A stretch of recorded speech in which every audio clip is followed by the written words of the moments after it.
Buenos días. Hoy es la lección para miércoles 8 de octubre.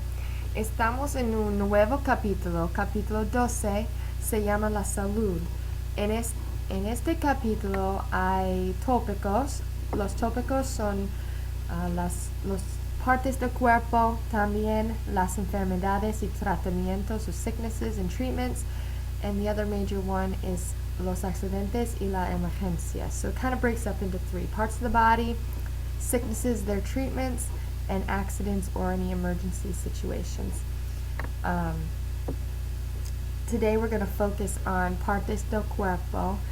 This chapter will be broken up into 8 sessions, which makes the 9th session will be the test. Following the syllabus is October 24th.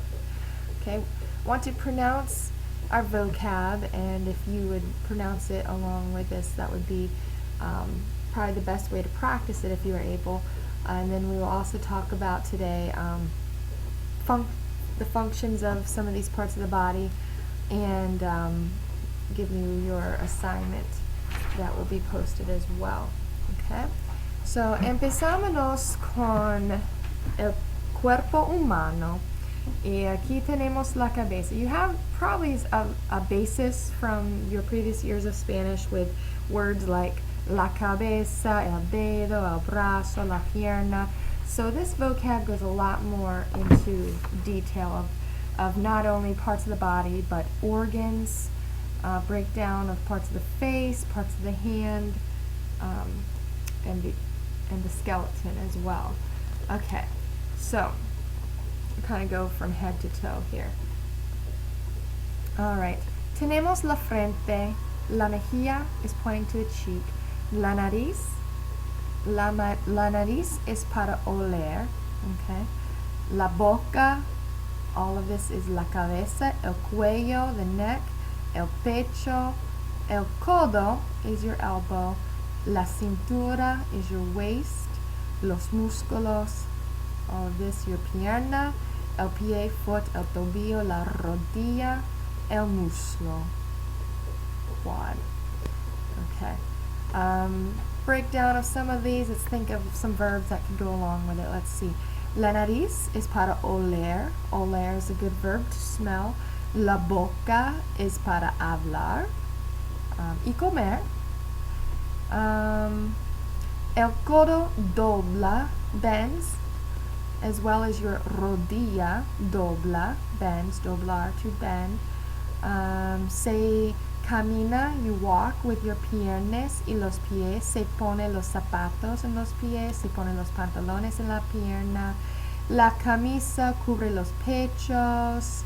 A veces la camisa cubre el brazo. Brazo is arm.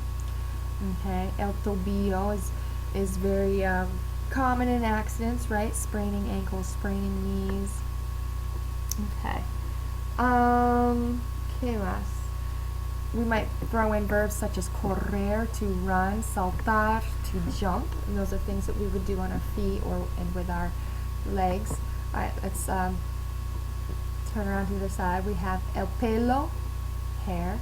El brazo, arm. El hombro, shoulder. La espalda, back. El costado is your side. Okay. La cadera, again, is your hips, as opposed to cintura is your waist. This is your hips. Las nalgas is the polite way of saying your butt. Okay. La pantorrilla. So we see pant, like pants, but this is our calf. Pantorrilla. That's probably a new word. Okay. Along with maybe nalgas and cadera. All right. Let's I did want to pair up the word abrazar with brazo. Okay, abrazar is the verb to hug. Se abraza. Okay, los órganos internos, internal organs. Okay, tenemos el cerebro. Okay, with the cerebro es el órgano del pensamiento. Pensar is to think. ¿Qué más? Forma parte del sistema nervioso. Okay, so it forms part of the nervous system. So you kind of get a little bit of medical Spanish within this chapter as well. Los nervios, tenemos los nervios, so your nerves that connect from your brain and helps with movements and thoughts and everything, neural connections.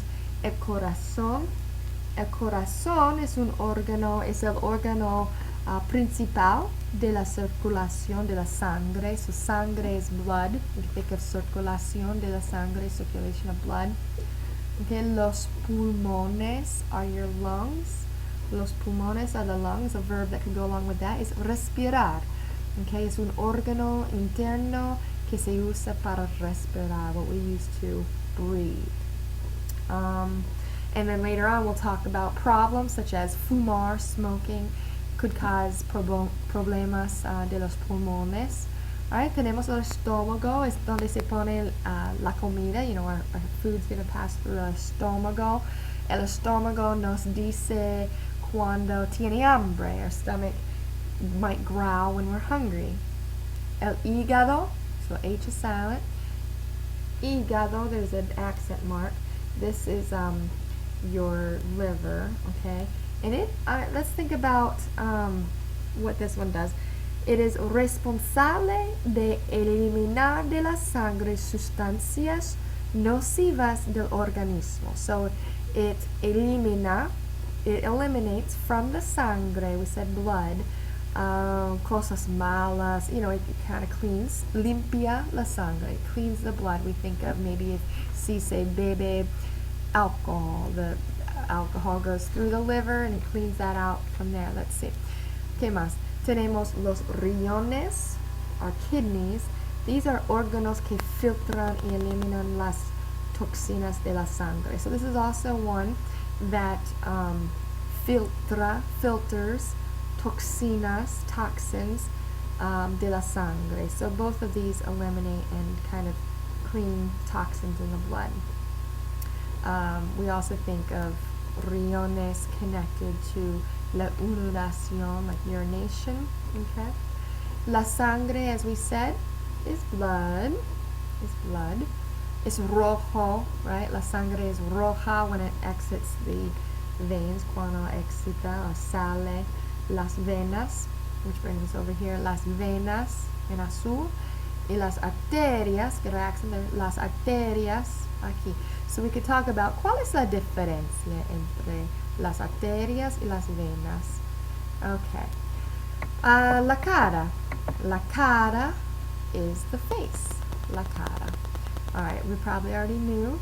El ojo. Okay, so what verb could we put with ojo? Con el ojo, vemos, right? Nos vemos. Well, I got it still up here. Oopsie. Where'd it go? While I have it here, las arterias, we kind of think about what they do. They se llevan el oxígeno a partes del cuerpo. They carry oxygen. That might be a good one. Ojo. El ojo es para ver con los ojos. Las encías are your gums. So think of, you know, cuando se cepillan los dientes, también se limpian las encías. And we can also know later on different problemas, por ejemplo, de fumar, of smoking cigarrillos. También se pone amarillas las encías. Tenemos dientes in general, teeth. We have la muela.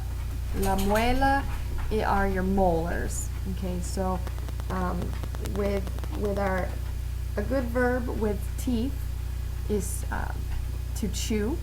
Okay, to chew is the verb masticar. Masticar is to chew, and the verb to bite is morder. In the present tense, morder is a stem changer, O-T-U-E. Okay, so morder and masticar are good for talking about chewing and biting. All right, tenemos la lengua, the tongue. La lengua también es un órgano. It's an organ. Es un órgano que se usa para hablar y comer, to eat and to talk. To form our words. Let's come over here. La ceja, we see as eyebrow. Las pestañas y la ceja protejan los ojos, can protect the eyes. All right. Los labios, lips, los labios se usan para besar. Besar is to kiss, so se besa con los labios. In our chapter, they use also the verb silbar. Silbar is the word to whistle. Okay. And then finalmente la garganta for throat. So we'll talk about later about having a sore throat when you're sick. All right. And we could also combine this with the word cuello. We could say, ¿cuál parte del cuerpo está en el cuello? And tragar is to swallow. So, que se permite que tragar la comida. All right. La mano we know is hand, so kind of a breakdown. You may have already known the word el dedo, so los dedos. Maybe think of the word digit. These are your digits, your dedo. The thumb, el pulgar, accent on the last syllable, el pulgar. Y la uña. Notice the tilde there, the ñ. The ñ, it's not la una, uña. Tengo una uña, dos uñas, okay, and so forth. A verb we might use is llevar, to pick something up, colocar, to pick something up, poner, tocar un instrumento con los dedos y apugar. Might say, se cortan las uñas cuando se toca un instrumento. Cut your fingernails when you play your instrument. Y la muñeca is the wrist. Okay? And that's common with sprains and breaks. Finalmente tenemos la oreja y el oído. El oído. Oído is the inner ear, and la oreja is the part that we see, the outer ear. And again with the verb oír, O-I-R, to hear. Okay. Or se pone las aretes, se pone los pendientes, to put earrings on. Okay. Get our last bit of vocab here. El esqueleto, skeletons. We have la calavera, is the skull. El hueso are bones, or los huesos, bones. Y las costillas are our ribs. And you might think, with Halloween and Dia de los Muertos, you see a lot of calaveras. Esqueletos are symbols of that. Okay, so for our homework, I will post is for you to do activities 1 and activity 2 on page 367. On page 367, I want you to just tell me, you don't need to do the conversation part written out, student 1, student 2, just tell me, ojos, what could you say? Se usa para ver, use them to see. For nose, use it for to smell. Ears, use them for to hear. So just tell me their functions, and then there is some useful vocab as well that you can use, verbs that you can match it with. And then finally, for activity 2, match the functions. For example, this internal organ we use to breathe, so letter A, you use to breathe are your lungs. Okay, so 7 is going to be A. All right. And that is what we are going to leave off with. Don't forget to get all your speaking sessions in. We're just going to do 3, and then our 4th one will be part of our final. And we'll just resume normal class and office hours beginning tomorrow, Wednesday. Okay, buena suerte.